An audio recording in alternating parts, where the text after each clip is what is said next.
ഞാനതിനെ അല്പം കൂടെ വ്യക്തമാക്കി പറയാം. ദൈവം തന്റെ ഏകജാതനായ പുത്രന് നൽകിയിട്ടുള്ള സകല അവകാശങ്ങളും അനുഗ്രഹങ്ങളും അവനിലൂടെ ഞാനും നിങ്ങളും പ്രാപിക്കണം എന്ന് ലോകസ്ഥാപനത്തിന് മുൻപേ പിതാവ് പുത്രനിൽ തീരുമാനിക്കുകയും അവിടെ വെച്ച് അവൻ നമ്മെ തെരഞ്ഞെടുക്കുകയും ചെയ്തു. നമുക്ക് മനസ്സിലാക്കാൻ പറ്റുന്ന ഭാഷയിൽ പറഞ്ഞാൽ നിത്യത മുഴുവനും ദൈവം എന്റെ കൃപ എത്രയെന്ന് ആരോടെങ്കിലും ദൈവത്തിന് കാണിക്കണമോ? ദൈവത്തിന് കാണിക്കേണ്ടതില്ല. കാണിക്കണമെന്നുണ്ടെങ്കിൽ ദൈവം എന്നെയും നിങ്ങളെയും ചൂണ്ടിക്കാണിച്ചിട്ട് പറയും, അവനെ നോക്ക്, അവളെ നോക്ക്, അവനാണ് എന്റെ കൃപ എത്ര വലിപ്പമുണ്ടെന്ന്, എത്ര ശ്രേഷ്ഠമെന്ന് പ്രദർശിപ്പിക്കാനുള്ള നമ്മുടെ ദൈവത്തിന്റെ കൃപയുടെ എക്സിബിറ്റുകളാ ഞാനും നിങ്ങളും. ദൈവത്തിന്റെ കൃപയുടെ പ്രദർശന വസ്തുക്കളാ.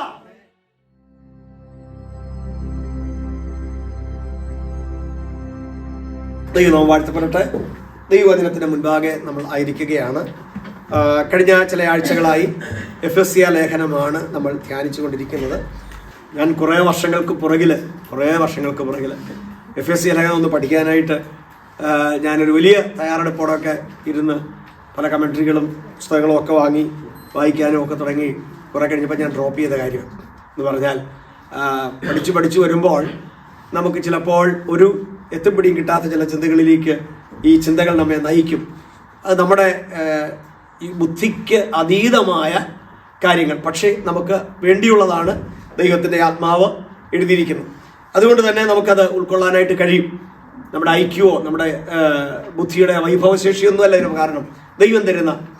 കാരണം വേദപുസ്തകം പറയുന്നത് ജ്ഞാനികൾക്കും വിവേകികൾക്കും മറച്ചു വെച്ചിട്ട് ശിശുക്കൾക്ക് ദൈവം വെളിപ്പെടുത്തിയിരിക്കും. അപ്പോൾ വെളിപ്പാട് തരുന്നത്, ദൈവം തരുന്നത് ജ്ഞാനമുണ്ടെന്ന് പറയുന്നവർക്കല്ല, അല്ലെ ജ്ഞാനികളായവർക്കല്ല.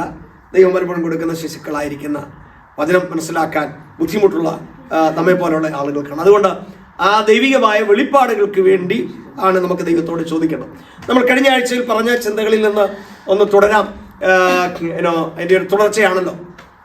നമ്മൾ ഈ എഫെസ്യ ലേഖനം 1-ാം അധ്യായത്തിൻ്റെ 3-ാം വാക്യത്തിൽ തന്നെ ചില ആഴ്ചകൾ നമ്മൾ നിന്നു. അതിനുശേഷമാണ് 4 മുതൽ 14 വരെയുള്ള വാക്യങ്ങൾ, 3-ാം വാക്യം മുതൽ 14-ാം വാക്യം വരെയുള്ള ഒരു സിംഗിൾ സെന്റൻസ്, ഒറ്റ വാചകം.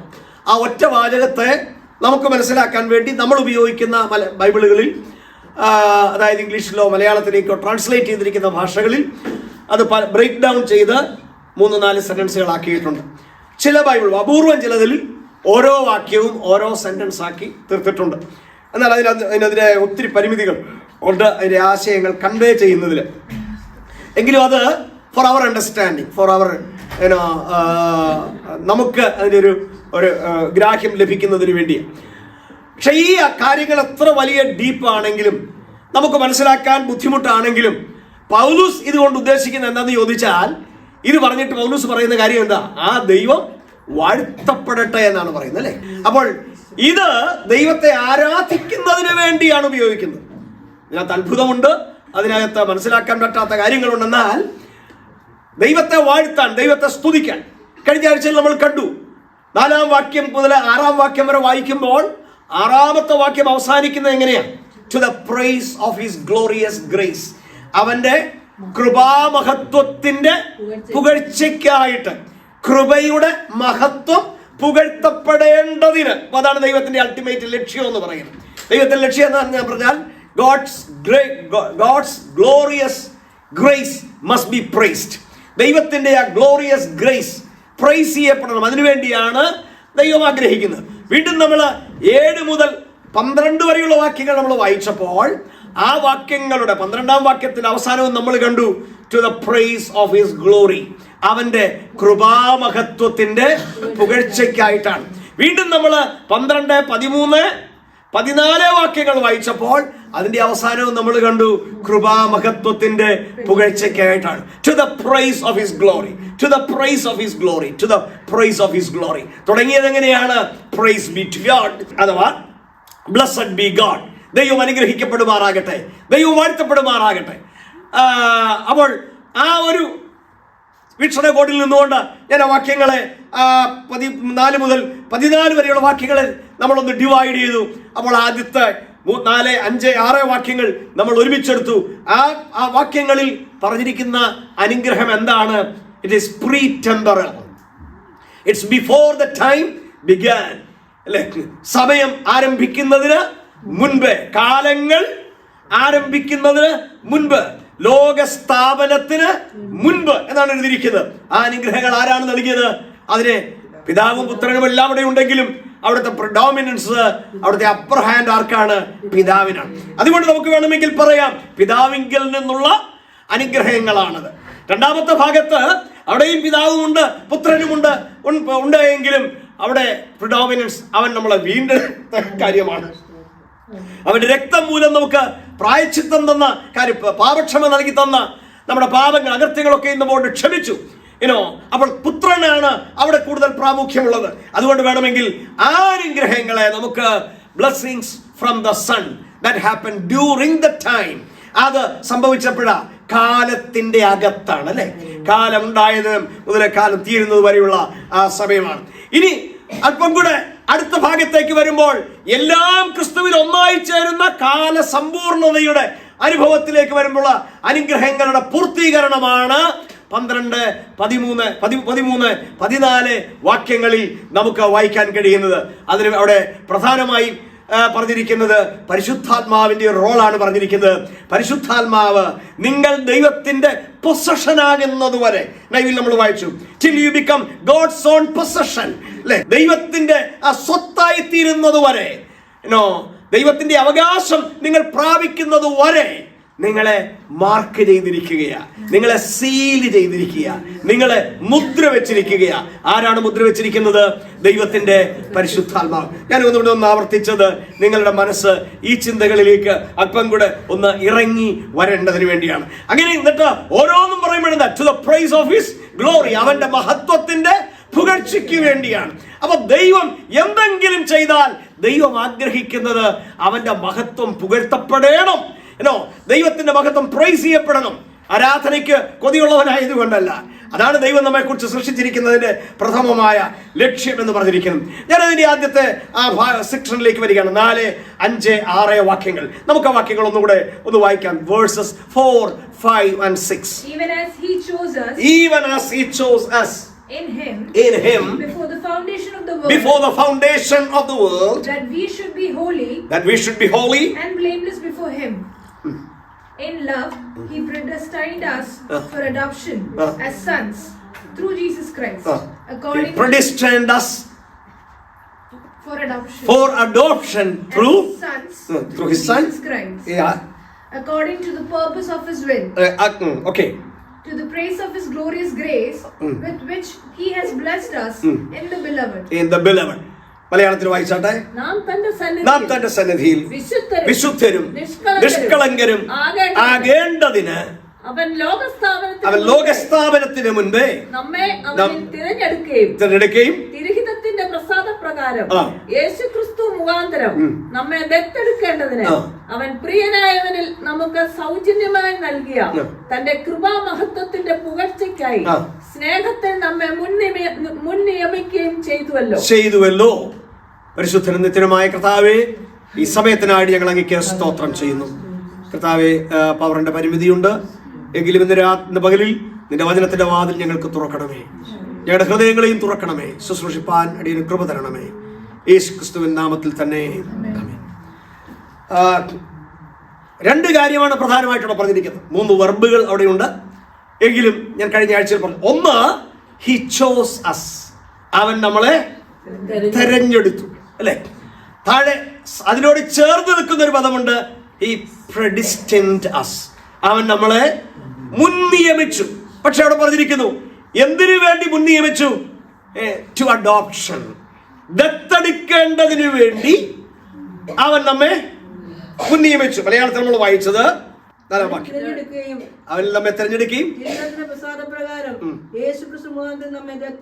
ദത്തെടുക്കേണ്ടതിന് മുൻനിയമിച്ചു. അല്ലെ, അവനിൽ നമ്മെ തിരഞ്ഞെടുത്തു.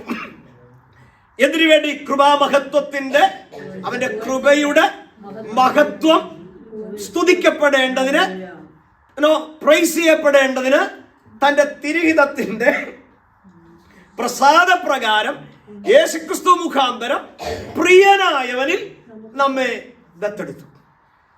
നിങ്ങൾ നോക്കിക്കേ, ഓരോ വാക്യവും ഞാൻ ആവർത്തിക്കുന്നു. അതിനെ ഒന്ന് ബ്രേക്ക് ചെയ്താൽ എല്ലാത്തിനെയും സബ്ജക്റ്റ് ആരാ?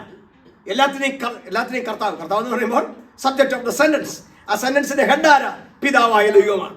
പക്ഷേ അതിന്റെ മീൻസ് പറഞ്ഞിരിക്കുന്നത് ഏതിലാ? ഇൻ ക്രൈസ്റ്റ്, ക്രിസ്തുവിൽ, പിന്നെ ത്രൂ ക്രൈസ്റ്റ് ജീസസ്, യേശു ക്രിസ്തു മുഖാന്തരം. വീണ്ടും അവസാനത്തെ വാക്യത്തിലേക്ക് വരുമ്പോൾ പ്രിയനായവനിൽ തെരഞ്ഞെടുത്തു. പ്രിയനായവനാരാ? എന്റെ ബെലവഡ്. അതും ക്രിസ്തുവിനെ കുറിച്ചാണ്. അപ്പോൾ പിതാവ് പുത്രനുമായിട്ടുള്ള ആ കോർഡിനേഷൻ ആണ് ഇവിടെ കാണുന്നത്, അല്ലെ? മാത്രമല്ല നമ്മൾ 3-ാം വാക്യത്തിൽ കണ്ടു, ഇത് അനുഗ്രഹമാണ്. എങ്ങനെയുള്ള അനുഗ്രഹമാണ്? ആത്മീയ അനുഗ്രഹമാണ്. ആത്മീയ അനുഗ്രഹം അർത്ഥം എന്താ?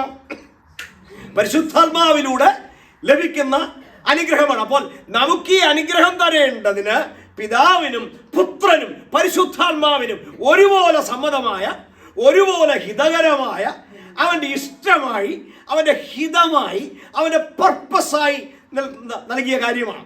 അതിൽ 2 കാര്യമാണ് അവിടെ പ്രധാനമായി പറഞ്ഞിരിക്കുക. കാര്യത്തിലേക്ക് ഞാൻ ഒന്നുകൂടെ പോകുന്നതിന് മുൻപ് വാക്യത്തിലേക്ക് ഞാൻ ഒന്ന് വരികയാണ്. ഇതെപ്പോഴാ തീരുമാനിച്ചത്? ലോക സ്ഥാപനത്തിന് മുൻപ്. അത് നമ്മളുണ്ടോ? ഇല്ല. നമ്മൾ മനുഷ്യരുണ്ടായിട്ടുണ്ടോ? കാലമുണ്ടായിട്ടുണ്ടോ?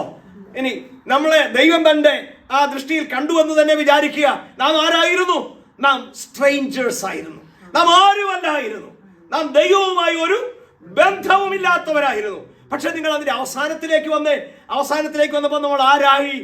തന്റെ ദത്തെടുപ്പിലൂടെ നാം അവന്റെ പുത്രന്മാരും പുത്രിമാരുമാക്കി തീർത്തു. സോ ഞാൻ അതിന് ഇങ്ങനെ പറയാം, ഫ്രം സ്ട്രേഞ്ചേഴ്സ് ടു സൺസ്. നാം അന്യരായിരുന്ന നമ്മൾ അവന്റെ പുത്രന്മാരായി തീർന്നു, പുത്രിമാരായി തീർന്നു. ഒന്നുമല്ലാതിരുന്നവരായിരുന്ന നമ്മൾ അവന്റെ അവകാശികളായി തീർന്നു, അല്ലെ? ഹെയർസ്. അവന്റെ അവകാശത്തിന്റെ ഉടമസ്ഥരാക്കി ദൈവം നമ്മെ തീർത്തു. ആരാണ് ഇവിടുത്തെ സൺഷിപ്പ് എന്നൊക്കെ പറയുമ്പോൾ വരുന്ന ചിത്രം? അതൊരു കുടുംബമാണ്. അപ്പോൾ അതിന്റെ അർത്ഥം ഒന്നുമല്ലാതിരുന്ന നമ്മൾ ദൈവത്തിന്റെ കുടുംബത്തിന്റെ ഓഹരിക്കാരായി.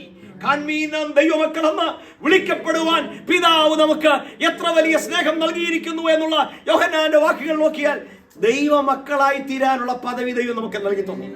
സ്തോത്രം. അപ്പം ദൈവത്തിന്റെ ഒരു കുടുംബത്തിന്റെ ചിത്രമാണ് നമുക്കിവിടെ കാണാൻ കഴിയും. ഇതൊക്കെ സംഭവിച്ചത് എപ്പോഴാ? ഇതൊക്കെ സംഭവിച്ചത് സമയം ഉണ്ടാകുന്നതിന് മുൻപേ, കാലങ്ങൾ ഉണ്ടാകുന്നതിന് മുൻപേ. അതെന്താ ദൈവം ചെയ്തത്? അതിന്റെ ആദ്യത്തെ പടി എന്തായിരുന്നു? What was the first step? അതിന്റെ ആദ്യത്തെ ഘട്ടം എന്തായിരുന്നു? He chose us. അവൻ നമ്മെ തെരഞ്ഞെടുത്തു. ലോകസ്ഥാപനത്തിന് മുൻപേ അവൻ നമ്മെ തെരഞ്ഞെടുത്തു. അതിന്റെ എന്തിനു വേണ്ടി തെരഞ്ഞെടുത്തു? To be adopted. 2 കാര്യങ്ങളോട് പറഞ്ഞിരിക്കും. ഒന്ന് ചോയ്സ്, തിയോളജിയുടെ ഭാഷയിൽ പറഞ്ഞാൽ ഇലക്ഷൻ, ദൈവത്തിന്റെ തെരഞ്ഞെടുപ്പ്. 2 ദൈവത്തിന്റെ അഡോപ്ഷൻ, അവന്റെ ദത്തെടുപ്പ്, അല്ലെ? ഇടയ്ക്കൊരു പദം കൂടെ ഉണ്ട്. അത് ആദ്യത്തെ കാര്യവുമായി ചേർന്ന് നിൽക്കുന്നതാണ് പ്രിഡസ്റ്റിനേഷൻ, മുൻനിർണയം. പ്രിഡസ്റ്റിനേഷൻ, മുൻനിർണയം. അത് രണ്ടും ഒരുമിച്ച് പോകും. എന്ന് പറഞ്ഞാൽ ദൈവത്തിന്റെ ഇലക്ഷനും ദൈവത്തിന്റെ പ്രിഡസ്റ്റിനേഷനും ഒരുമിച്ച് പോകുന്ന കാര്യമാണ്. വേദപുസ്തകത്തിന്റെ മറ്റു ഭാഗങ്ങൾ വായിക്കുമ്പോൾ ഇലക്റ്റഡ്, ചോസൺ, പ്രെഡിസ്റ്റിൻഡ്, അതുപോലെ ഫോർ ഓർഡൈൻഡ്, മുൻനിർണയം. ഈ പദങ്ങളൊക്കെ നിങ്ങൾക്ക് കാണാൻ കഴിയും. പക്ഷേ ഇതിന്റെ തിയോളജിയുടെ ഭാഷയിൽ ഒറ്റ കാര്യമായിട്ട് ഉൾക്കൊള്ളിക്കാം: ഇലക്ഷൻ, ദൈവത്തിന്റെ തെരഞ്ഞെടുപ്പ്. ദൈവത്തിന്റെ തെരഞ്ഞെടുപ്പ്, ദൈവത്തിന്റെ ഇലക്ഷൻ, ദൈവത്തിന്റെ തെരഞ്ഞെടുപ്പ്. മറ്റൊന്ന് ദൈവത്തിന്റെ അഡോപ്ഷൻ, ദൈവത്തിന്റെ ദത്തെടുപ്പ്. ഈ 2 സബ്ജക്റ്റുകളാണ് ഇവിടെ നിൽക്കുന്നത്. ആ സബ്ജക്റ്റുകളിലേക്ക് ഞാനൊന്ന് ഇറങ്ങിപ്പോകുന്നതിന് മുൻപായി ഈ വാക്യം ഒന്നുകൂടെ അനലൈസ് ചെയ്യാം. ദൈവം നമ്മെ തെരഞ്ഞെടുത്തു. തെരഞ്ഞെടുപ്പാണ് നമ്മുടെ subject. What is the sphere of that election? എവിടെയാ തെരഞ്ഞെടുത്തത്? അല്ലെ എങ്ങനെയാന്നുള്ളതിനേക്കാൾ ഉപരി ദൈവം തെരഞ്ഞെടുത്തതിന്റെ ഒരു മണ്ഡലം അവിടെ പറയുന്നുണ്ട്. എങ്ങനെയാ പറഞ്ഞിരിക്കുന്നത്? അവനിൽ, ക്രിസ്തുവിൽ അവൻ നമ്മെ. So the sphere of election is Christ. In Christ, ക്രിസ്തുവിലാണ് അവൻ നമ്മെ തെരഞ്ഞെടുത്തത്. മനസ്സിലാക്കിയിരിക്കണം. പിന്നീട് ഞാനത് പറഞ്ഞു പോയി നിങ്ങൾക്ക് മനസ്സിലാകും. എപ്പോഴാണ് തെരഞ്ഞെടുത്തത്? ലോക സ്ഥാപനത്തിന് മുൻപ്. എന്തിനാണ് തെരഞ്ഞെടുത്തത്? What is the aim? അതിന്റെ ലക്ഷ്യം എന്താ? ലക്ഷ്യവും പർപ്പസും രണ്ടാ. അതിന്റെ ലക്ഷ്യം എന്താ? To be holy and blameless. എന്തിനു വേണ്ടിയാണ് തെരഞ്ഞെടുത്തത്? വിശുദ്ധരായതുകൊണ്ട് തെരഞ്ഞെടുത്തതല്ല, നമ്മി കുറ്റമില്ലാത്തവരായതുകൊണ്ട് തെരഞ്ഞെടുത്തതല്ല, നാം പാപികളായിരുന്നപ്പോഴാണ് തെരഞ്ഞെടുത്തത്, റോമാലേഖനം 5 ശത്രുക്കളായിരുന്നപ്പോഴാണ് നമ്മെ വീണ്ടെടുത്തത്, ലോകസ്ഥാപനത്തിന് മുമ്പ് നാം ഒന്നുമില്ലാതിരുന്നപ്പോഴാണ്. പക്ഷെ അങ്ങനെ ഇരിക്കാനല്ല. പിന്നെന്താ ചെയ്തത്? To be holy and blameless. നാം അവന്റെ സന്നിധിയിൽ, ഇൻ ഹിസ് സൈറ്റ്, നാം അവന്റെ സന്നിധിയിൽ വിശുദ്ധരും നിഷ്കളങ്കരും ആകേണ്ടതിനു വേണ്ടിയാണ്. എന്താണ് പർപ്പസ് ഓഫ് ഇലക്ഷൻ? ഇലക്ഷന്റെ പർപ്പസ് എന്താ? ഇപ്പോൾ ഞാൻ പറഞ്ഞു. ഈ ഇലക്ഷൻ തുടങ്ങി അല്ല, ദൈവം നമ്മെ ഇലക്ട് ചെയ്തു. എന്തിനു വേണ്ടി ഇലക്ട് ചെയ്തു? To be his sons, for sonship. അവന്റെ പുത്രത്വത്തിന് വേണ്ടി നമ്മെ തെരഞ്ഞെടുത്തു, അല്ലെ? മനസ്സിൽ വിശുദ്ധ നിഷ്കളങ്കരമാകണം, അത് നേച്ചറാണ്. പക്ഷെ എന്തിനു വേണ്ടിയാണ് തെരഞ്ഞെടുത്തത്? താഴേക്ക് വായിക്കുമ്പോൾ മുൻനിർണയിച്ചത് എന്തിനു വേണ്ടിയാ? അവൻ ദത്തെടുക്കൽ, യേശുക്രിസ്തു മുഖാന്തരം നമ്മെ ദത്തെടുക്കേണ്ടതിന് വേണ്ടി. ദത്തെടുത്താ പിന്നെ ആരായിത്തീരുന്നത്? പുത്രത്വം. റോമാലേഖനം 8 അധ്യായം പിന്നാലെ നമുക്ക് നോക്കാം. അവിടെ നമുക്ക് കാണാൻ കഴിയും പുത്രത്വമാണ് നമുക്ക് ലഭിക്കുന്നത്. അപ്പോൾ അവന്റെ പുത്രത്വം ലഭിക്കുന്നതിന് വേണ്ടി തെരഞ്ഞെടുത്തു, അല്ലെ? പുത്രത്വം ലഭിച്ചാൽ പിന്നെ കിട്ടുന്ന അതിന്റെ ഗുണം എന്താ? We become heirs, we become inheritors. നമ്മൾ ആരായിത്തീരും? അവന്റെ അവകാശികളായി. അനി നിങ്ങൾ തിരിച്ചെന്ന് പറഞ്ഞേ. അപ്പോൾ ഇപ്പൊ നമ്മൾ എവിടെയാ വന്ന് നിൽക്കുന്നത്? ദൈവം തരുന്ന അവകാശങ്ങൾ പ്രാപിക്കുന്ന ഘട്ടത്തിൽ, അല്ലെ? അപ്പൊ അവകാശം പ്രാപിക്കാൻ വേണ്ടി ദൈവം തെരഞ്ഞെടുത്തു. എപ്പോ തെരഞ്ഞെടുത്തു? ലോകസ്ഥാപനത്തിന് മുൻപ്. ആരിൽ തെരഞ്ഞെടുത്തു? പുത്രനിൽ തെരഞ്ഞെടുത്തിട്ട് വിശുദ്ധരും നിഷ്കളങ്കരുമായി തീർന്ന് നമ്മെ അവന്റെ അവകാശം പ്രാപിക്കുന്ന പുത്രത്വം, ശരീരത്തിന്റെ വീണ്ടെടുപ്പായ പുത്രത്വം, ക്രിസ്തുവിന്റെ അനുരൂപമായ പുത്രത്വം ഒക്കെ നമ്മൾ പലയിടങ്ങളിൽ നമുക്ക് ചേർത്ത് വെച്ച് പഠിക്കാൻ കഴിയും.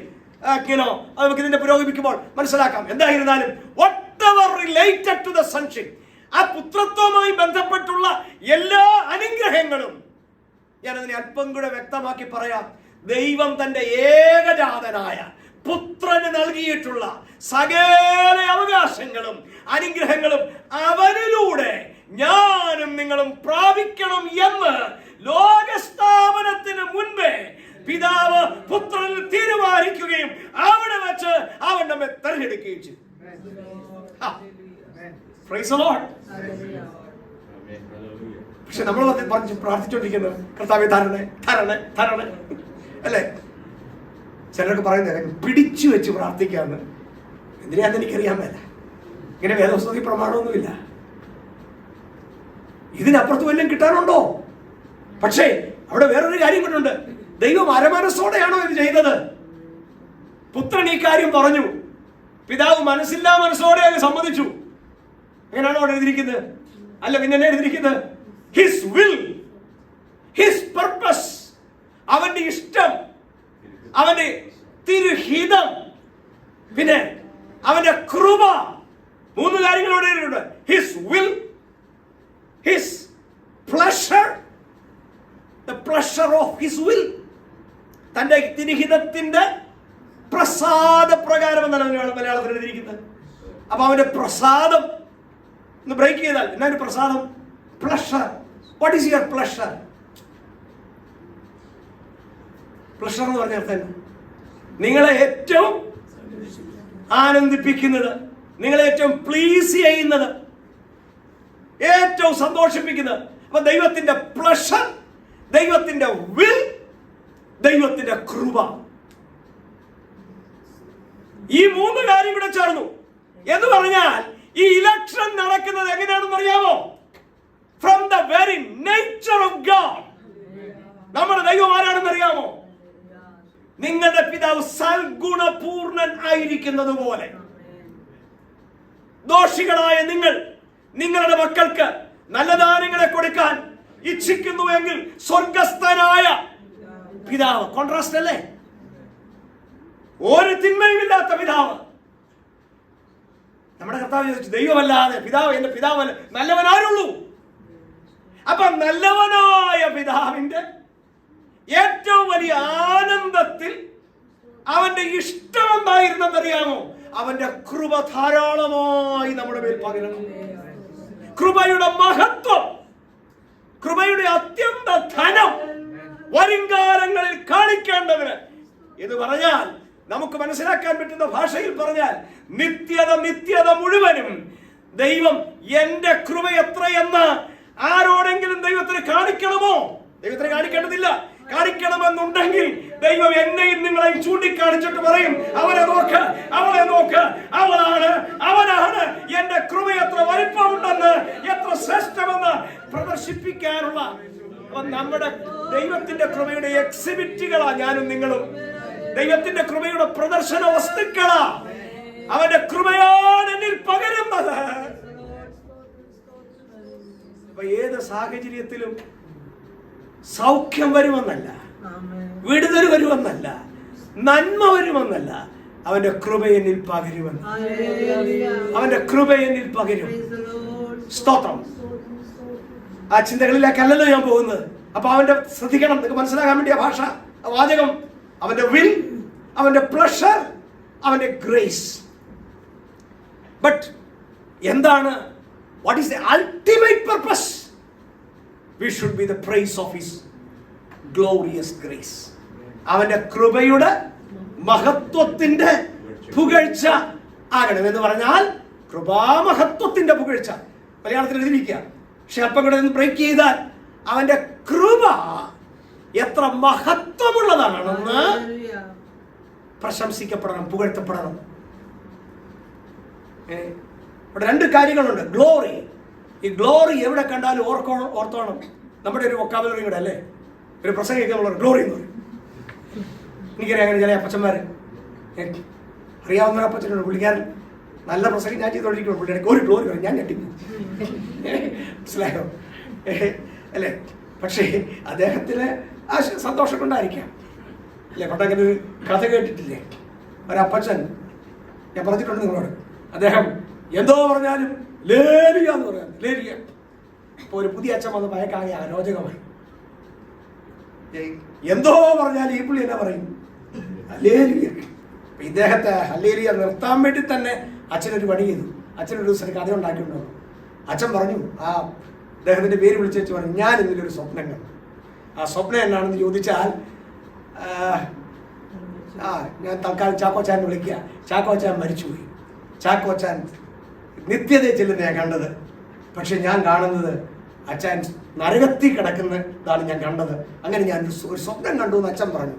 അപ്പോൾ അദ്ദേഹം പറഞ്ഞു, ഹല്ലേലൂയ. അച്ഛൻ ചോദിച്ചു, ഇപ്പോഴും ഹല്ലേലൂയയോ? ഞാൻ പറഞ്ഞത് എന്താ? അല്ലച്ചോ, അതൊരു സ്വപ്നമല്ലേ?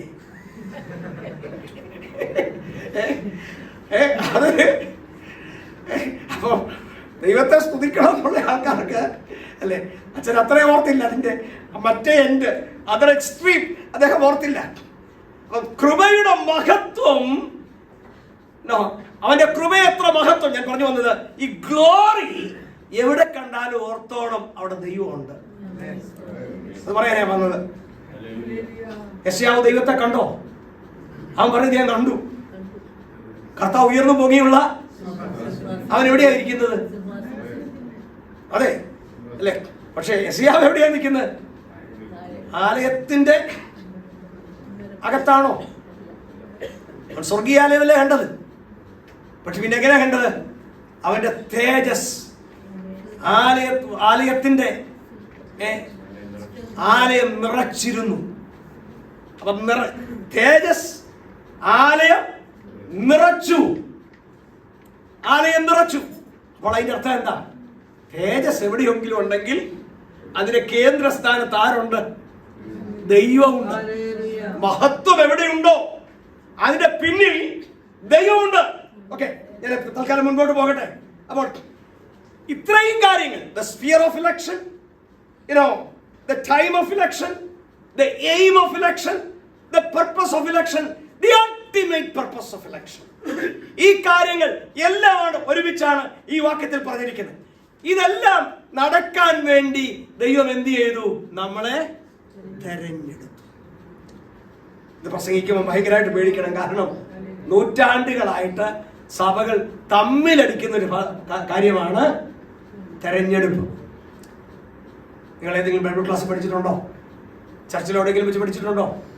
എന്താ തെരഞ്ഞെടുപ്പിനെ കുറിച്ച് ഏറ്റവും കൺഫ്യൂസ്ഡ് ആയിട്ടുള്ള കാര്യം അത് പറയാം? അത് പുസ്തകം ക്രമീകൃതമായി പഠിച്ച ചില ആൾക്കാരുണ്ട്. അല്ലാതെ നിങ്ങളുടെ ഒരു ജനറൽ അണ്ടർസ്റ്റാൻഡിങ് എന്തോ?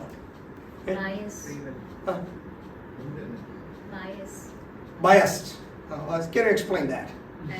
So when you say elected, that means someone has to be left out. Oh, absolutely wonderful. Yeah. So either they are favored more, as Abel said, they are someone's favored more than someone. So very good, fantastic. Any more explanation to be added to that?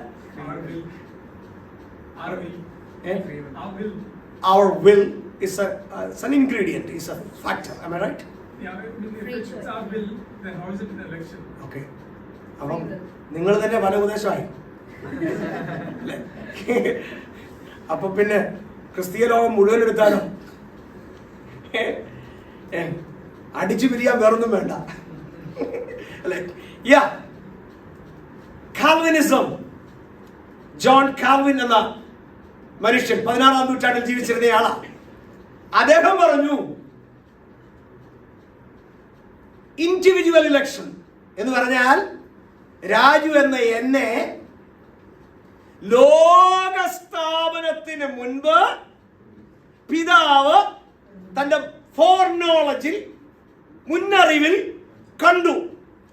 എന്നിട്ട് he ഫോർഓർഡൈൻഡ്, ദൈവം മുൻനിർണയിച്ചു. അപ്പൊ ആ മുൻനിർണയിച്ചതിന്റെ പേരാണ് പ്രെഡിസ്റ്റിനേഷൻ. ദൈവം എന്തോ ചെയ്തു? തന്നെ മുൻനിർണയിച്ചു. എന്തോ മുൻനിർണയിച്ചു? മുൻനിർണയിക്കുക പറഞ്ഞാൽ ഇൻ അഡ്വാൻസ് ആയി നിർണയിക്കുകയാണ്.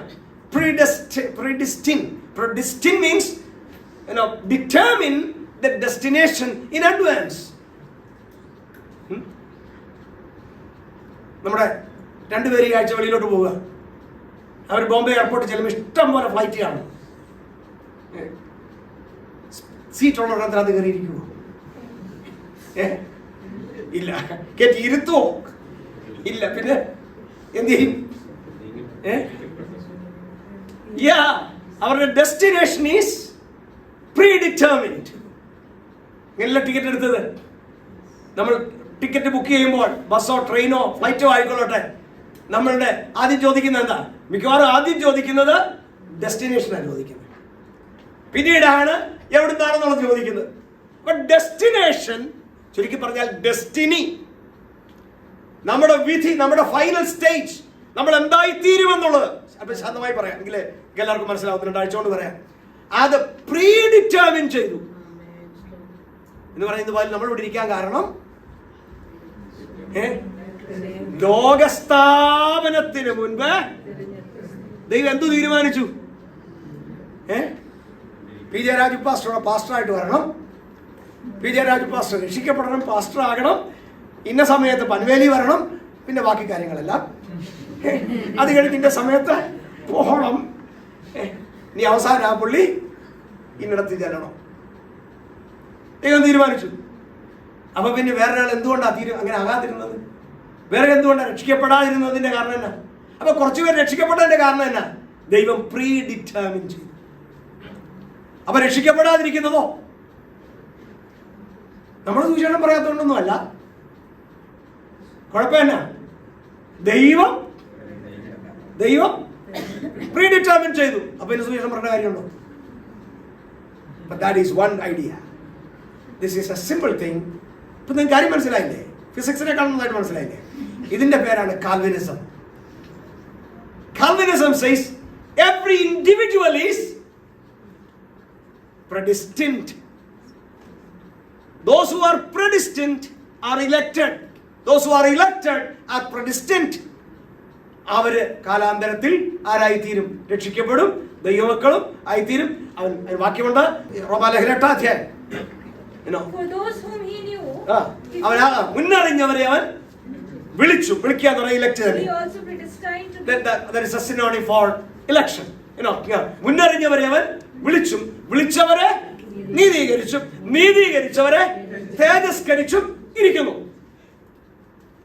അപ്പോസ്തലപ്രവൃത്തിയുടെ പുസ്തകത്തിലുണ്ട്, രക്ഷയ്ക്കായി നിയമിക്കപ്പെട്ടവർ, നിത്യതയ്ക്കായി നിയമിക്കപ്പെട്ടവർ.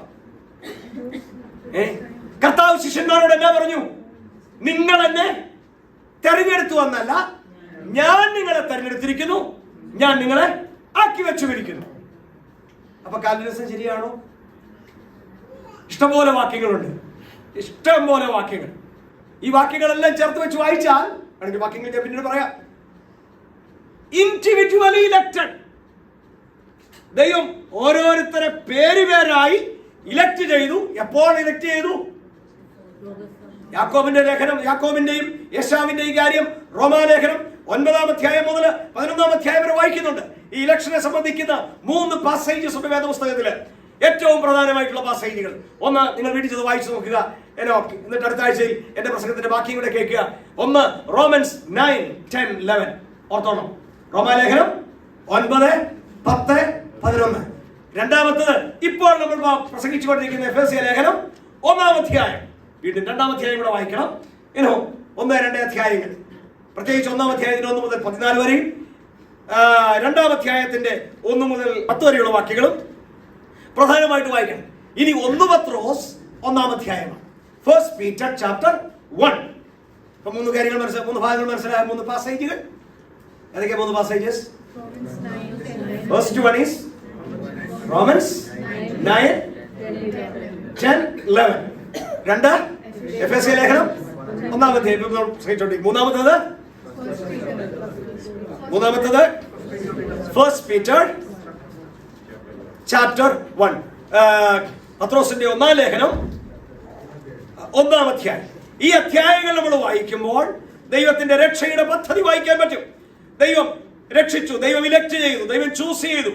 ഈ കാര്യങ്ങൾ നിങ്ങൾക്ക് കൃത്യമായിട്ട് മനസ്സിലാക്കാൻ പറ്റും. കൃത്യമായിട്ട് മനസ്സിലാക്കാൻ പറ്റുമെന്ന് ഞാൻ പറയുമ്പോൾ കൺഫ്യൂഷൻസും ഉണ്ടാകും കേട്ടോ. കാരണം ഈ അധ്യായങ്ങളാണ് 2 കൂട്ടർ വിളിക്കുന്നത്. അപ്പൊ ഞാൻ പറഞ്ഞത് കാൽവിനിസമാണ് പറഞ്ഞത് ഇതുവരെ.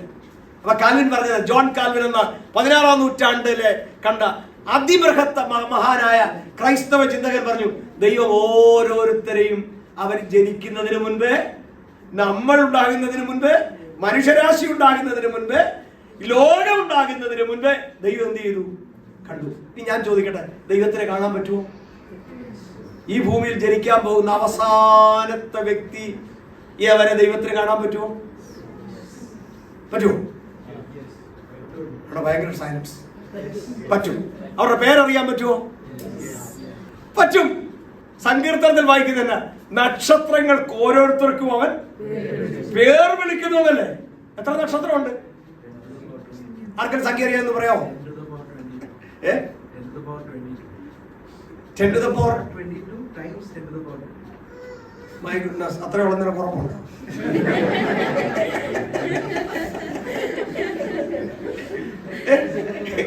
അത്ര ഉള്ള കുഴപ്പമുണ്ടോ? പറയാമോ?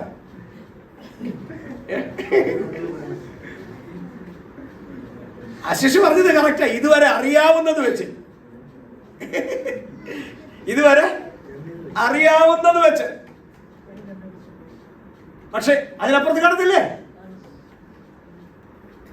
മാത്രമല്ല അതൊരു സിഗ്നിഫിക്കന്റ് ഫിഗേഴ്സ് ഒക്കെ നിങ്ങൾ പഠിച്ചിട്ടില്ലേ? 10 to the power ഇത്ര എന്നൊക്കെ പറയുമ്പോൾ അപ്രോക്സിമേറ്റ് അല്ലേ? 10 to the power 3 എത്രയാ? ഇത്രയും നമ്മുടെ ഭാഷ പറ, നമ്മുടെ അമ്മച്ചിമാർക്ക് മനസ്സിലാകുന്ന ഭാഷ പറ. 1000, 1000. അത് 2 into 10 to the power 3 ആകാം, 3 into 10 to the power 3 ആകാം, 2000 ആകാം, 3000 ആകാം. ഇത്രയാകത്തില്ലേ? അത് 2159 ആകാം. പക്ഷെ സങ്കീർത്തനം പറയുന്നത് എന്താ?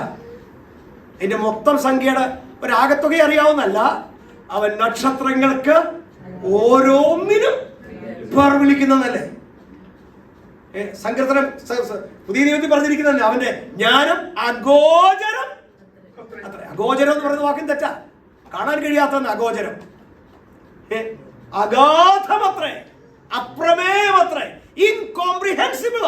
അപ്പൊ ആ ദൈവത്തിന്റെ ജ്ഞാനത്തിൽ, ദൈവത്തിന് ഈ ഭൂമിയിൽ ജനിക്കാൻ പോകുന്നവരെയും ജനിച്ചവരെയും ജീവിച്ചിരിക്കുന്നവരെയും അറിയാൻ പറ്റുമോ? അറിയാം. അല്ലെ നമ്മുടെ ദൈവത്തിന് പരിമിതിയാണെന്ന് വരും. അപ്പോൾ ഒരു വ്യക്തി പറഞ്ഞാൽ അത് ശരിയല്ലേ? ഓരോരുത്തരുടെ ദൈവത്തിന് അറിയാൻ പറ്റും. പക്ഷെ ഇപ്പൊ പറഞ്ഞിരിക്കുന്നത് ബയാസ്ഡ്. What is meaning?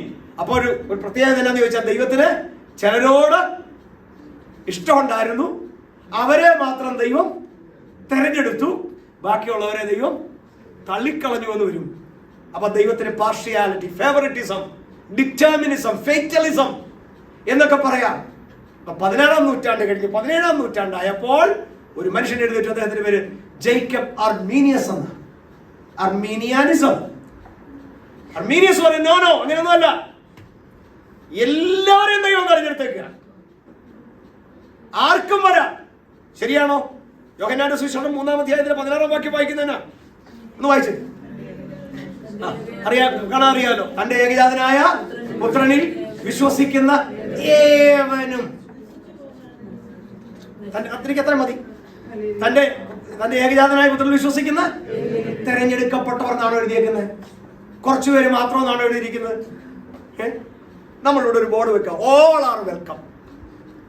ഒരു പാർട്ടി വരിക പറഞ്ഞത് അതിന്റെ കാര്യം ഞങ്ങൾ ഉദ്ദേശിച്ചില്ല. All are welcome except you. പണ്ടാരോ തമാശ പറഞ്ഞ പോലെ അന്യർക്ക് പ്രവേശനമില്ല എന്ന് എഴുതി വെച്ചു, താഴെ എഴുതി വെച്ചു ആരും അന്യരല്ല. അപ്പോൾ കാര്യം റെഡിയായില്ലേ? അപ്പോൾ തന്റെ ഏകജാതനായ പുത്രനിൽ വിശ്വസിക്കുന്ന 1 തിമോത്തിയോസ് 2:4 വായിച്ച്. 1 Timothy chapter 2 verse 4. Who desires all people. Who desires all people to be saved. And to come to the knowledge of and to come to the knowledge of the truth. Malayalam വായിക്കേ. അവൻ സകല മനുഷ്യരും രക്ഷ പ്രാപിപ്പാനും സത്യത്തിന്റെ പരിജ്ഞാനത്തിൽ എത്തുവാനും ഇച്ഛിക്കുന്നു. അവിടെ എഴുതിയിരിക്കുന്ന ആരൊക്കെയാ? എലക്ടഡ് എന്ന് മാത്രമാണ് എഴുതിയിരിക്കുന്നത്. അല്ല, പിന്നെ എഴുതിയിരിക്കുന്നത് എന്താ? സകല മനുഷ്യരും അല്ലേ? 2 പത്രോസ് 3:9 വായിച്ചേ. 2 Peter 3:9. The Lord is not slow. The Lord is not slow to fulfill His promise. To fulfill His promise. As some count slowness, but is patient toward you, not wishing that any should perish. Not wishing any should perish, but that all should reach repentance. Malayalam വായിച്ചേ. വിചാരിക്കുന്നത് പോലെ കർത്താവ് തന്റെ വാഗ്ദത്തം നിവർത്തിപ്പാൻ ആരും നശിച്ചു പോകാതിരിപ്പാൻ എല്ലാവരും മാനസാന്തരപ്പെടണമെന്ന് വെച്ച് അവൻ ഇച്ഛിച്ചിട്ട് ദീർഘക്ഷമം. അപ്പൊ ദൈവത്തിന്റെ ആഗ്രഹം യോഹന്നാൻ 3:16 ഏവരും തന്റെ പുത്രനിൽ വിശ്വസിക്കുന്ന ഏവരും ഒരുവനും നശിച്ചു പോകാതിരിക്കണം. രണ്ടാമത് നമ്മൾ വായിച്ചത് എന്താ?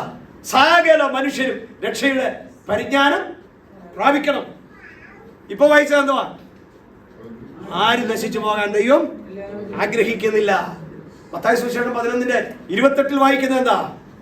അധ്വാനിക്കുന്നവരും ഭാരം ചുമക്കുന്നവരും ആയുള്ളവരെ. ആരോടൊക്കെയാ പറഞ്ഞിരിക്കുന്നത്? എല്ലാവരോടും അല്ലെ? എല്ലാവരും. ഇനി ഇഷ്ടം പോലെ വാക്യങ്ങൾ. യോഹന്നാന്റെ സുവിശേഷം 10-ാം അധ്യായത്തിലും ഒക്കെ നമ്മൾ വായിക്കുമ്പോൾ കർത്താവ് പറയാണ്, ഞാൻ യോഹന്നാന്റെ സുവിശേഷം 8-ാം അധ്യായത്തിൽ ഒക്കെ വായിക്കുമ്പോൾ കർത്താവ് പറയുന്നത്, ഞാൻ വാതിലാകുന്നു, എന്നിലൂടെ അല്ലാതെ ആരും പിതാവിന്റെ അടുക്കൽ എത്തുന്നില്ല, എന്റെ അടുക്കൽ വരുന്നവനെ ഞാൻ ഒരു നാളും തള്ളിക്കളയയില്ല. അല്ലെ? ഇതൊക്കെയാണ് കർത്താവ് പറയുന്നത്. അപ്പൊ മറുവശത്ത് എന്താ വായിച്ചത്? ചിലരെ അവൻ മുൻനിർണയിച്ചിരിക്കുന്നു, ചിലരെ അവൻ തെരഞ്ഞെടുത്തിരിക്കുന്നു. അല്ലെ? കർത്താവ് പറഞ്ഞത് നിങ്ങൾ എന്നെ തെരഞ്ഞെടുത്തു എന്നല്ല, ഞാൻ നിങ്ങളെ I chose you, not that you chose me. ഇപ്പൊ 2 ഭാഗം ഞാൻ പറഞ്ഞു. കർത്താവ് പറയാണ്, നിങ്ങളല്ല എന്നെ തെരഞ്ഞെടുത്തത്, ഞാൻ നിങ്ങളെ തെരഞ്ഞെടുത്ത. പിതാവ് മുന്നറിഞ്ഞതുകൊണ്ട് നിങ്ങളെ എനിക്ക് കിട്ടിയതാ. കർത്താവിന്റെ യോഹന്നാന്റെ സുവിശേഷം 17-ാം അധ്യായത്തിലെ പ്രാർത്ഥനയിൽ, നീ എനിക്ക് തന്നിട്ടുള്ളവർ നാശയോഗ്യരല്ലാതെ ആരും നശിച്ചു പോയിട്ടില്ല. പിതാവ് നിങ്ങൾക്കായി ഒരുക്കിയിരിക്കുന്ന രാജ്യം. ഇഷ്ടംപോലെ വാക്യങ്ങൾ കാൽവിനിസത്തിനുണ്ട്. എന്ന് പറഞ്ഞാൽ ഇൻഡിവിജ്വലി ഓരോരുത്തരെ ദൈവം തെരഞ്ഞെടുത്തിരിക്കുന്നു എന്ന് തെളിയിക്കാൻ ഇഷ്ടംപോലെ വാക്യങ്ങൾ. നമുക്ക് മറ്റു സോഴ്സ് ഒന്നും വേണ്ടല്ലോ, വീട്ടിൽ ചെന്നിട്ടൊന്ന് ഗൂഗിളിൽ ഒന്ന് സെർച്ച് നോക്കിയാൽ ചെയ്താൽ മതി. ഇഷ്ടം പോലെ വാക്യങ്ങൾ. ഇപ്പുറത്ത് വശത്തോ ഇപ്പൊ ഞാൻ ഈ പറഞ്ഞ വാക്യങ്ങൾ, ഇനിയുണ്ട് വാക്യങ്ങൾ. കുറച്ച് വാക്യങ്ങൾ പറഞ്ഞതേ ഉള്ളൂ. അവിടെ ദൈവം പറയുന്നത് എന്താ? ആരും നശിച്ചു പോകരുത്. അപ്പൊ ഇതിനെ രണ്ടിനെ കൂടെ എങ്ങനെയാണ് ഇന്ന് യോജിപ്പിക്കുന്നത്? ഇന്ന് വരെ ആർക്കും യോജിപ്പിക്കാൻ പറ്റിയിട്ടില്ല. Election is a family mystery. It's a family secret. തിയോളജിയും പറഞ്ഞാണെന്നറിയാമോ? If you try to explain election, you will lose your mind. You know, if you try not to explain it, you will lose your soul. ഇതിനെ ഒന്ന് വിശദീകരിക്കാൻ ശ്രമിച്ചാൽ തലമുണ്ടാകും, മനസ്സിന് ഭ്രാന്ത് പിടിക്കും. ഇനി ഇത് വേണ്ട, അതിനെ അങ്ങ് ഇതിനെ അവഗണിച്ചേക്കാമെന്ന് വെച്ചാലോ ആത്മാവ് നഷ്ടപ്പെടും. ഇതിന് ഒരു തിയോളജി പറഞ്ഞൊരു ചിന്തയുണ്ട്, അത് പറയാൻ പെട്ടെന്ന് എന്നിട്ട് ഞാൻ മുമ്പോട്ട് പോകാം. നിങ്ങൾ വിചാരിക്കുക, ഈ ഡോറിന്റെ അങ്ങേ സൈഡിൽ മുമ്പേ ഞാൻ പറഞ്ഞതുപോലെ ഇവിടേക്ക് വരുന്ന എല്ലാവരെയും ഞങ്ങൾ സ്വീകരിക്കും. മനസ്സിലായില്ലേ? ഓൾ ആർ വെൽക്കം എന്നെഴുതിയിരിക്കുക. അല്ല, ഇവിടെ അല്ല, അവിടെ എഴുതിയിരിക്കുക, ഗേറ്റിന്റെ അവിടെ. ഇവിടേക്ക് വരുന്ന എല്ലാവർക്കും സ്വാഗതമുണ്ട്. ആൾക്കാർ വരിക, നമ്മളൊരു വലിയ ഓഫർ കൊടുക്കുകയാണെന്നിരിക്കട്ടെ. നമ്മൾ കൊടുക്കുന്നത് വലിയ ഓഫറാണ്, വലിയ ബിഗസ്റ്റ് ഓഫറാണ്, സാൽവേഷൻ ഓഫ് ദ സോൾ. അത് മനസ്സിലാക്കാത്തോണ്ടല്ലേ. അപ്പോൾ ആ ഓഫർ കൊടുക്കുക. അപ്പൊ എന്താ എഴുതി വെച്ചേക്കുന്നത്? ഒരു മനുഷ്യൻ വരിക, അത് ഇതിനകത്തൊന്നും ബന്ധപ്പെട്ട ആളല്ല. അവിടെ പുള്ളി കാണുന്നത് എന്താ? All are welcome. അതിന്റെ അർത്ഥം അത് ജനറൽ, ഓൾ ആർ വെൽക്കം. അതിന്റെ ഇൻഡിവിജ്വൽ എന്തുവാ? ഐ ആം വെൽക്കം, അല്ലേ? You are welcome, I am welcome. എന്നിട്ട് ഇങ്ങേ സൈഡില്, ആ ഡോറിന്റെ ഇങ്ങേ സൈഡില് ഇവിടെ വരാൻ പോകുന്നവരുടെ എല്ലാവരുടെയും പേരെഴുതിയിട്ടേക്കാന്ന് വിചാരിക്കുക. ചില മൈൻഡ് റീഡിംഗ് ഒക്കെ നടത്തത്തില്ലേ? അങ്ങനെ അത്ര ലളിതമല്ല ഇത് കേട്ടോ. അത് മാജിക്കേ, പേരെഴുതിയിട്ടിരിക്കുക. അപ്പം ഞാനൊരു അന്യനായിരുന്നു, ഞാൻ ഇതിനകത്തൊന്നുള്ള ആളല്ലായിരുന്നു. ഞാനൊരു ദിവസം വന്നു, ഞാൻ ആ ബോർഡ് കണ്ടു. എന്താ ഞാൻ കണ്ടത്? All are welcome. അപ്പം ഞാൻ എന്നോട് തന്നെ എന്നാ പറഞ്ഞു? I M welcome. ഞാൻ എന്ത് ചെയ്തു? I got it. അപ്പം ഞാൻ നോക്കുമ്പോൾ അവിടെ ഒരു ലിസ്റ്റ് കാണുക. എന്താ ലിസ്റ്റ്? ഇവിടെ വരുന്നവരുടെ എല്ലാവരുടെയും പേര്. നിങ്ങൾക്കൊന്നും പറഞ്ഞാൽ മനസ്സിലാകത്തില്ല. കാരണം നിങ്ങൾക്ക് ഇന്ന് 10ാം ക്ലാസ്സിന്റെ പരീക്ഷയൊക്കെ വന്നാൽ 12th പരീക്ഷ വന്ന റിസൾട്ട് അറിയുമ്പോൾ അറിയണമെങ്കിൽ എന്നെ ചെയ്താൽ മതി. ആ വെബ്സൈറ്റിൽ പോയിട്ട് നിങ്ങളുടെ നമ്പർ അങ്ങോട്ട് എൻ്റർ ചെയ്താൽ കിട്ടും. ഞങ്ങളൊക്കെ 10ാം ക്ലാസ് പാസ്സായപ്പോൾ അങ്ങനെ ആയിരുന്നു. അല്ല, പിന്നെ എങ്ങനെ ആയിരുന്നു? ഒന്ന് പത്രത്തിൽ വരും, അത് പിറ്റേ ദിവസമാണ്. ചിലപ്പം പത്രത്തിൽ തെറ്റും വരും. ഞങ്ങൾ ചെയ്തതിനകത്തറിയാമോ? കോട്ടയത്തിനടുത്തുള്ളവർ മനോരമ പോകും. മനോരമ പോകുമ്പോൾ അവിടെ വലിയൊരു ബോർഡ് വെച്ചിട്ടുണ്ട്. അവിടെ അന്ന് മഴകാട്ട് പെരുന്നാളിനേക്കാൾ വലിയ ഇടിയായിരിക്കും. അതിനിടയ്ക്കൂടെ നോക്കും, നോക്കി നമ്മുടെ നമ്പറിനോട് അടുത്തടുത്ത് വരുന്നതിനനുസരിച്ച് ബും കേൾക്കാം, ചങ്കിടിപ്പ് കേൾക്കാം. അവസാനം വരുമ്പം അവിടെ നമ്മുടെ നമ്പർ ഉണ്ടെങ്കിലോ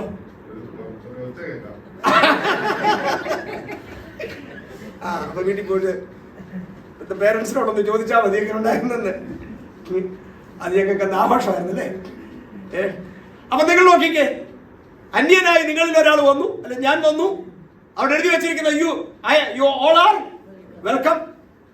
ഞാനത് കണ്ടു, ഞാൻ എന്നോട് തന്നെ എന്നാ പറഞ്ഞു? I M welcome. അപ്പോൾ ഞാൻ അകത്ത് കയറി. അപ്പൊ ഞാൻ കാണുന്നത് എന്തുവാ? ഇവിടെ വന്നവരുടെ പേരല്ല, ഇവിടെ വരാനിരിക്കുന്നവരുടെ മുഴുവൻ പേര് എഴുതി വെച്ചിട്ടുണ്ട്. ഞാൻ ആദ്യം പോലെ നോക്കാൻ തുടങ്ങി. നോക്കി വന്നപ്പോൾ ഞാൻ കാണുക എന്റെ പേര്. വെളിയിൽ നിന്ന് നോക്കി കാണണം, ഓൾ ആർ വെൽക്കം, അല്ലേ? അവിടെ വെച്ച് വലിയ എക്സൈറ്റ്മെന്റ് തോന്നിയായിരുന്നു? ഇല്ല. പക്ഷെ അകത്ത് വന്നയാളിനോ? അകത്ത് വന്നയാളിന് എന്തുവാ? അവൻ മിണ്ടാതിരിക്കുവോ? ഞാനിവിടെ വരുമെന്നും എന്നെയും ഇതിൽ ഉൾപ്പെടുത്തിയിരുന്നുവെന്നും എനിക്ക് മനസ്സിലായത് എപ്പോഴാണെന്ന് അറിയാമോ? ഞാനിതിന്റെ അകത്ത് വന്നപ്പോഴാണ്. ഈ കൃപയറിയാതെ ഞാൻ വെളിയിൽ നിന്നപ്പോൾ ഞാനൊരു ദൂത് കേട്ടു. ആ ദൂത് എന്താണെന്നറിയാമോ? All are welcome. This is the mystery. Nobody can explain it. ഈ രണ്ടാമത് പറഞ്ഞ അർമീനിയനിസം അത് കൃത്യമല്ല, മനസ്സിലാക്കി എന്ന് പറഞ്ഞാൽ രണ്ടാമത് പറഞ്ഞതല്ല, അതിലേക്ക് ഇച്ചിരൂടെ വിശദീകരിച്ചെങ്കിലേ അത് മനസ്സിലാകത്തുള്ളൂ. കാൽവിൻ പറഞ്ഞത് എന്താ? അദ്ദേഹം പറഞ്ഞത് വാക്യങ്ങളെ അടിസ്ഥാനമാക്കിയ ദൈവം തന്റെ ഫോർനോളജി ഓരോരുത്തരും ഇൻഡിവിജ്വൽ ചിലരെ മാറ്റി നിർത്തിയെന്നല്ല. കർത്താവ് പറഞ്ഞത് എന്തുവാ? എന്റെ അടുക്കൽ വരുന്ന ഒരുവനെ ഞാൻ കൈവിടത്തില്ല, ഞാൻ വാതിലാകുന്നു, എന്നിലൂടെ അല്ലാതെ ആരും പിതാവിന്റെ അടുക്കൽ എത്തുന്നില്ല. അധ്വാനിക്കുന്നവരും ഭാരം ചുമക്കുന്നവരുള്ള ഏവരുമേ വരുവീൻ എന്നല്ലേ പറഞ്ഞത്.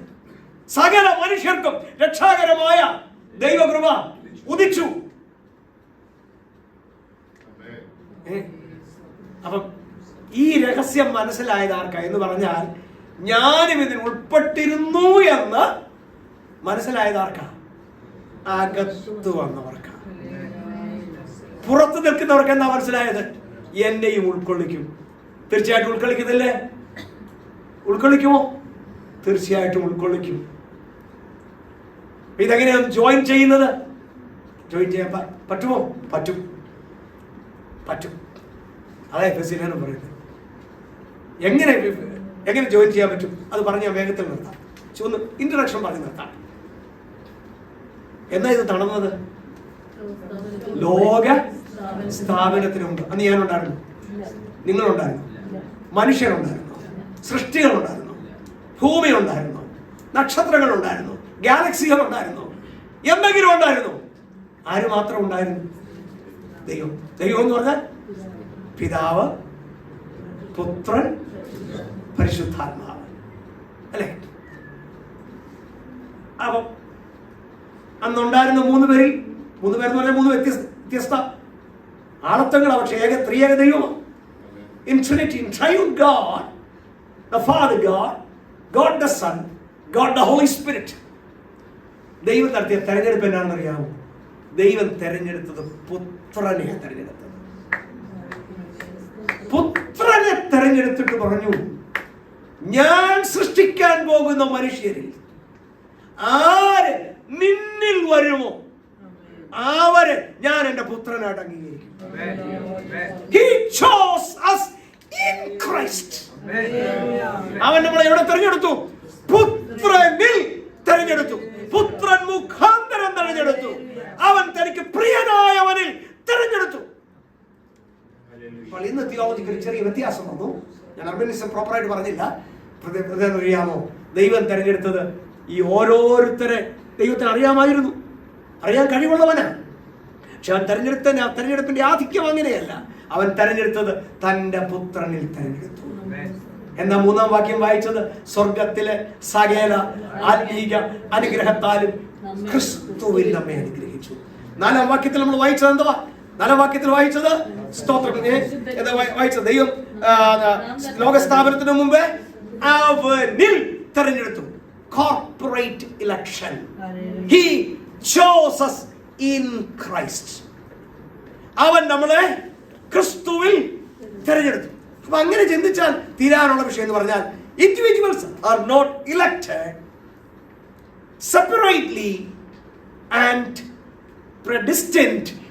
വ്യക്തികളെ ഓരോരുത്തരായി തെരഞ്ഞെടുക്കുകയായിരുന്നില്ല, എന്നിട്ട് അവരെ ക്രിസ്തുവിൽ വെക്കുകയായിരുന്നില്ല. സ്തോത്രം, അവരെ ക്രിസ്തുവിൽ തെരഞ്ഞെടുക്കുകയായിരുന്നു. കാരണം എന്താ അറിയാമോ? The first elected one is Christ. ആദ്യം തെരഞ്ഞെടുത്തത് ആരെയാ? ക്രിസ്തുവിനെ. അത് വാക്യം വായിച്ചു നിർത്താം. യെശയ്യാ പ്രവാചന പുസ്തകം എടുത്തേ. The book of Isaiah chapter 42 verse 1 ഒന്ന് വായിച്ചേ. യെശയ്യാ പ്രവാചന പുസ്തകം 42:1 വായിച്ചേ. Behold my servant. Behold my servant. Whom I uphold. Whom I uphold. My chosen. My chosen. In whom my soul delights. In whom my soul delight. Malayalam വായിച്ചേ. ഇതാ ഞാൻ താങ്ങുന്ന എന്റെ ദാസൻ. പിന്നെ എന്റെ ഉള്ളം പ്രസാദിക്കുന്ന എന്റെ വൃതൻ. എന്റെ ഉള്ളം പ്രസാദിക്കുന്ന എന്റെ വൃതൻ. എന്താ വൃതൻ? പല പ്രാവശ്യം പറഞ്ഞിട്ടുണ്ട് മലയാളത്തിൽ. The elect. He is the elect. ആ വാക്യം ആരെ കുറിച്ചാ? ആരെ കുറിച്ചാ അറിയണമെങ്കിൽ നമ്മുടെ കർത്താവിനോട് പിതാവ് സംസാരിക്കുമ്പോൾ പറയുന്നൊരു വാക്കുണ്ട്. ലൂക്കോസ് 9-ാം അധ്യായം എടുത്ത് എന്റെ 35-ാം വാക്യം. ലൂക്കോസ് 9:35 വായിക്കുന്നത്. ഇവൻ എന്റെ പ്രിയപുത്രൻ. He is not. Behold my beloved son.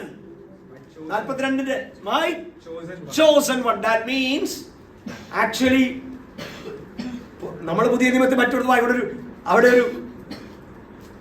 ഒരു ഇൻവേർട്ട് കോമാസ് ഉണ്ടെങ്കിൽ അത് പിതാവിന്റെ വാക്കായിട്ടാണ്. എന്നാൽ പിതാവ് പറയുന്നത് എന്നാണെന്നറിയാമോ? ഇവൻ എന്റെ ആരോടാ പറയുന്നത്? പുത്രനോടാണോ അവിടെ പറയുന്നത്? അല്ല, പിന്നെ ഇവിടെ ആരൊക്കെയാ ഉള്ളത്? പത്രോസ്, യോഹന്നാൻ, യാക്കോബ്. പത്രോസ് ആഗ്രഹം പറഞ്ഞല്ലേ? നമ്മുടെ ഇപ്പോഴത്തെ ആഗ്രഹം എന്നാ? എങ്ങനെയാലും ആശീർവാദം പറഞ്ഞാൽ പോകാൻ പറഞ്ഞു. പത്രോസ് പറഞ്ഞ എന്തുവാ? ഇവിടെ ഇരിക്കുന്നത് നല്ലത് അല്ലേ? അപ്പൊ എന്നാ പറഞ്ഞത്? ഇവൻ എന്റെ behold my beloved son. അത് നമ്മളോട് പറഞ്ഞിട്ട് മനസ്സിലായില്ല. പത്രോസിനും യോഹന്നാനും ഒക്കെ നന്നായി മനസ്സിലായി, യഹൂദന്മാരാ. അത് ആരോട് പറഞ്ഞതാ? യെശയ്യാവ് പറഞ്ഞതാ. യെശയ്യാവ് പുസ്തകം 42-ന്റെ 1 നമ്മൾ വായിച്ചില്ലേ? അതാണ് അവിടെ പിതാവ് പറയുന്നത്. ഇവൻ എന്റെ പ്രിയപുത്രൻ, ഞാൻ പറഞ്ഞു എന്റെ ഉള്ളം താങ്ങുന്ന എന്റെ ദാസൻ, my elect, my chosen one എന്ന് വായിച്ചില്ലേ?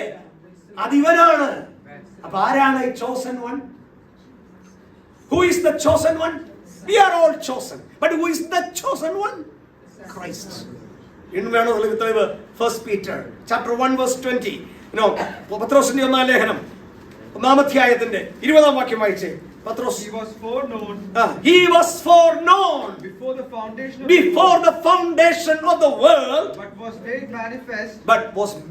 manifest. In the last times for the sake of you.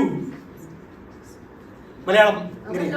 അവൻ ലോകസ്ഥാപനത്തിന് മുൻപേ മുന്നറിയപ്പെട്ടവനും അവൻ മുഖാന്തരം ദൈവത്തിൽ വിശ്വസിക്കുന്ന നിങ്ങൾ നിമിത്തം അന്ത്യകാലത്ത് വെളിപ്പെട്ടവനുമാകുന്നു. ഇനി ക്ലാരിഫിക്കേഷൻ വേണോ? അപ്പൊ ദൈവം മുന്നറിഞ്ഞത് ആരെയാണ്? ക്രിസ്തുവിനെ മുന്നറിഞ്ഞു. നമ്മളെയോ ക്രിസ്തുവിൽ മുന്നറിഞ്ഞു. മനസ്സിലായല്ലോ? അവൻ ആരെ മുന്നറിഞ്ഞു? ക്രിസ്തുവിനെ മുന്നറിഞ്ഞു. നമ്മയോ ക്രിസ്തുവിൽ മുന്നറിഞ്ഞു. മനസ്സിലായോ? ഇപ്പം സ്വന്തം പറഞ്ഞു മനസ്സിലായെങ്കിൽ ഇപ്പൊ രണ്ടും കൂടെ യോജിച്ചോ? ഏകദേശം ആർക്കും വരാമോ? വരാം. വരുന്നവരെയൊക്കെ അക്സെപ്റ്റ് ചെയ്യുമോ? അക്സെപ്റ്റ് ചെയ്യും. എങ്ങനെ അക്സെപ്റ്റ് ചെയ്യും? തന്റെ പുത്രൻ, തന്റെ ഏകജാതനായ പുത്രനിൽ വിശ്വസിക്കുന്ന ഏവരും. ഇനി അതിന്റെ തന്നെ 1 പത്രോസ് 2-ാം അധ്യായത്തിന്റെ 4-5 വാക്യങ്ങൾ നമ്മൾ വായിക്കുന്നത് ഇങ്ങനെയാണ്. മനുഷ്യർ തള്ളിയതെങ്കിലും ദൈവസന്നിധിയിൽ ശ്രേഷ്ഠവും മാന്യവുമായ ജീവനുള്ള കല്ലായ അവന്റെ അടുക്കൽ വന്നിട്ട് നിങ്ങളും ജീവനുള്ള കല്ലുകൾ എന്ന പോലെ ആത്മീയ ഗൃഹമായി യേശുക്രിസ്തു മുഖാന്തരം ദൈവത്തിന് പ്രസാദമുള്ള ആത്മീയ യാഗം കഴിപ്പാൻ തക്ക വിശുദ്ധ പുരോഹിത വർഗമാകേണ്ടതിന് പണിയപ്പെടുന്നു. ഇനി ശ്രേഷ്ഠവും മാന്യവുമായ ഒരു മൂലക്കല്ല് സിയോനിൽ ഇടുന്നു. അടുത്തത് അവനിൽ വിശ്വസിക്കുന്നവൻ. വിശ്വസിക്കുന്ന ആര്? All inclusive. അവനിൽ വിശ്വസിക്കുന്ന ഏതൊരുവനും ലജ്ജിച്ച് പോകയില്ല. അല്ലേ? മനസ്സിലായോ? അപ്പൊ നമ്മുടെ ദൈവത്തിന് ലോകസ്ഥാപനത്തിന് മുമ്പ് 2025 സംഭവിക്കുന്ന ഒരു കാര്യം അറിയാമോ? അറിയാം. ജീവിച്ചിരിക്കുന്നവരുടെ പേരറിയാമോ? അറിയാം. ഇനി വരാനുള്ളവരുടെ പേരറിയാമോ? അറിയാം. സ്ഥിതി അറിയാമോ? അറിയാം. നമ്മുടെ ദൈവത്തിന് അറിയൊരു പരിമിതിയൊന്നുമില്ല. പക്ഷെ അവൻ നമ്മളെ മുന്നറിഞ്ഞത് എങ്ങനെയാണ്? ക്രിസ്തുവിൽ അവൻ നമ്മെ മുന്നറിഞ്ഞു. ഇനി നിങ്ങൾ പറ, ദൈവം ബയസ്ഡാണ്? അവൻ ചിലരെ തള്ളിയോ? ചിലരെ നരകത്തിന് വേണ്ടി Don't think that some people are made for hell. They have chosen hell.